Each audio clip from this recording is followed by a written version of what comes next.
Por volta dos anos 1970 e 1980, por aí, se ouvia falar com certa insistência na necessidade de uma terceira via, ou seja, nem capitalismo, nem socialismo.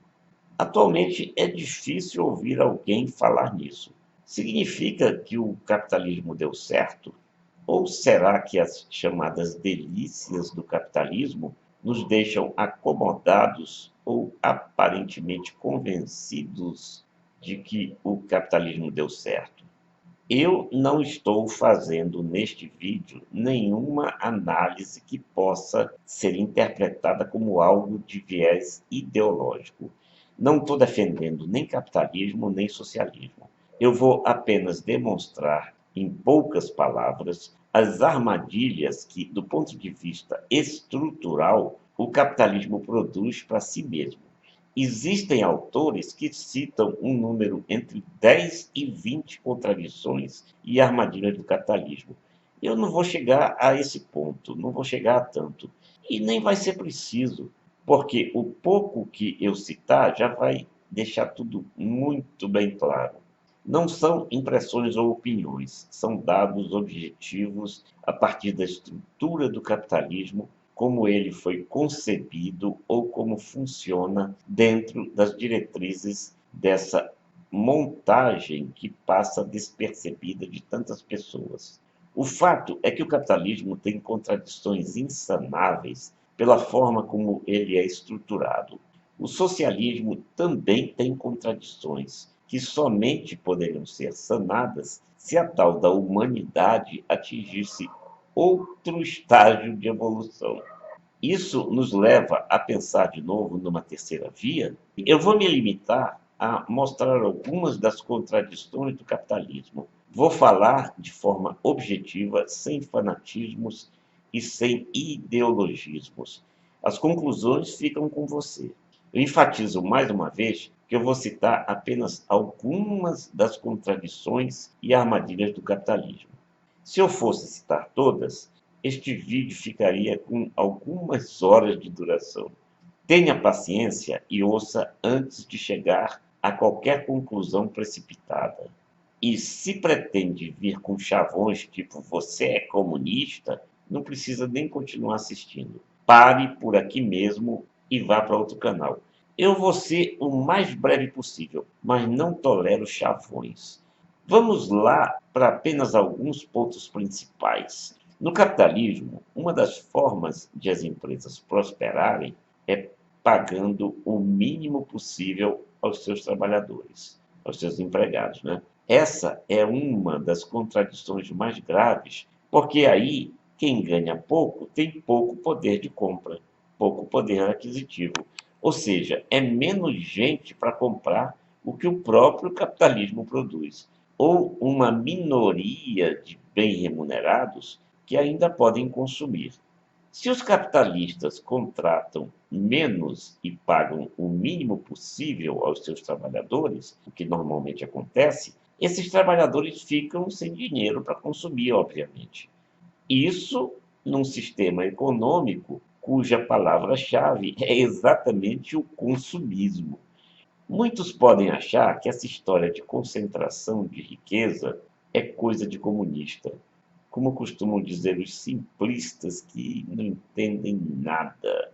Esse tipo de chavão ocorre mesmo num país onde meia dúzia de pessoas, isso mesmo, 6 pessoas, dispõem da mesma riqueza que praticamente 100 milhões de brasileiros. Existem números mais impressionantes. 8 pessoas no mundo concentram riqueza igual à metade da população mundial. E como gira a máquina do capitalismo? Vamos lá. As empresas concorrem entre elas, correto? E a concorrência é uma coisa saudável, não é mesmo? Está ligada à competitividade. Só que, ao mesmo tempo, a concorrência entre as empresas faz com que cada empresário se empenhe em aumentar a produtividade do trabalho, forçando as pessoas a produzirem cada vez mais. E eles fazem de tudo para reduzir os custos, para conseguirem vender mais, ou seja, para vencerem nessa competição. entre as empresas. E nós já vimos que isso significa diminuir salários, ou seja, diminuir o potencial de compra de quem vai adquirir o que o capitalismo produz. E, dependendo do sacrifício imposto aos trabalhadores, de outros fatores, como diminuição de custos por vários meios e de alguns mecanismos de sonegação fiscal, entre outras ações, claras ou disfarçadas, algumas empresas crescem demasiadamente e passam a dominar o mercado e a massacrar a concorrência. É quando os grandes engolem os pequenos negócios e destroem empregos. E adeus competitividade. Surgem os monopólios e a chamada livre concorrência fica esmagada. Não se iluda. Isso já ocorreu várias vezes no Brasil e no mundo. Os países dispõem de leis visando a evitar monopólios, mas isso nem sempre funciona, porque dinheiro é poder. E quem tem muito dinheiro dispõe de muitas formas de contornar as dificuldades e até de burlar as leis. Olha, eu gosto de tecnologia. Ela facilita a nossa vida em muitos aspectos. Eu sei perfeitamente, para citar apenas um exemplo simples, da diferença entre escrever um texto numa máquina de datilografia e num computador. Mas nós temos que admitir que a tecnologia reduz drasticamente o número de empregos. Isso é uma realidade que não pode ser negada e ocorreu ao longo de toda a história da dita humanidade, porque as máquinas têm o papel de substituir o homem, substituir a mão de obra humana. Ao mesmo tempo, com a tecnologia, a produtividade aumenta paralelamente à diminuição do número de pessoas com poder aquisitivo para consumirem esse aumento na produtividade. Com isso, os empresários desaceleram a produção, que está muito alta, o que significa mais desemprego ainda. Surgem as greves, acirra-se a chamada luta de classes, aumenta a delinquência, a violência decorrente das gritantes desigualdades sociais e por aí vai. Ainda como parte desse quadro, os governos passam a arrecadar menos impostos. Então, ou aumentam alíquotas, ou criam mais impostos, ou reduzem despesas sociais, tornando os serviços públicos mais precários e demitindo servidores públicos. Cresce o trabalho informal e mal remunerado. Olha, sejamos realistas. O capitalismo tem delícias para quem pode pagar, mas é cada vez menor o número de pessoas que podem pagar por essas delícias.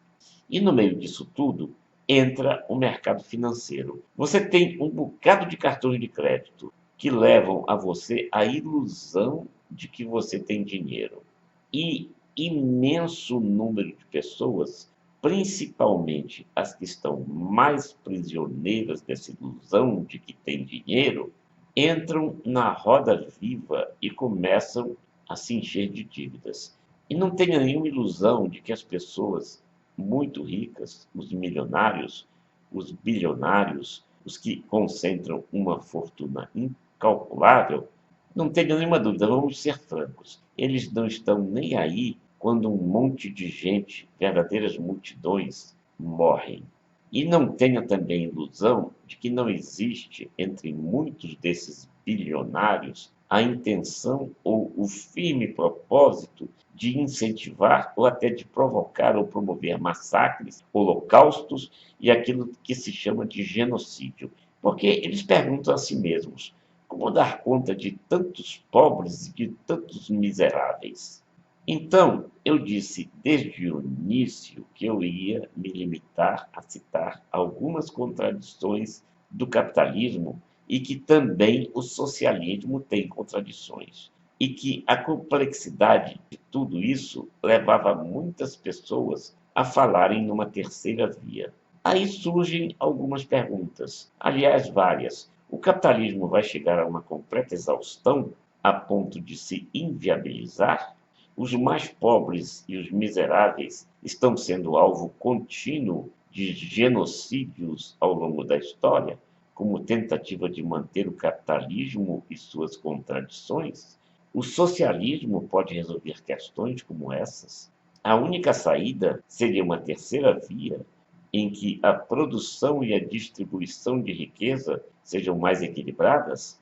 Ou que todos, e não apenas uma ínfima minoria, tenham o direito de se beneficiarem de toda essa riqueza produzida? As perguntas são muitas, como a gente já disse.